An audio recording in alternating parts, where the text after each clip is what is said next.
So ayan yung ating target. Dalawa.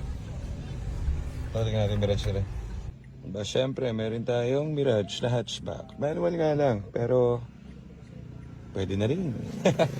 Pwede na rin, pwede. Pwede. Makinis, mabango, amoy chiko. Aba, syempre, hindi tayo mapakali sa bahay. So, may binili tayong Mirage na 2014. Manual lang to. Pero ubra pa rin.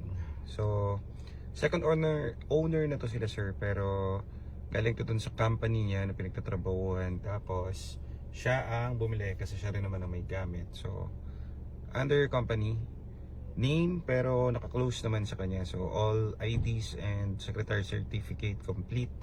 Original RCR complete. So, ayan. Ganda pa ng unit niya. Tinest drive namin and everything. So, all goods. And si ma'am, nag-aalis sa balutan na sila. So, yan. Legit yan. Pag ganyan. Daming gamit eh. Si Nico gumagawa ang paperworks. So, uwi na rin tayo na while. Shinare ko lang. Meron tayong manual na Mirage hatch. Yan. Ano lang to? Siguro, fast break natin ng para lang masaya ang mga tao ngayong Holy Week. 205. Ayan, pwede na sa 205 yan. Kuha dyan is 185. So, pwede na sa 205k. Okay, so message nyo kami kapag kailangan nyo.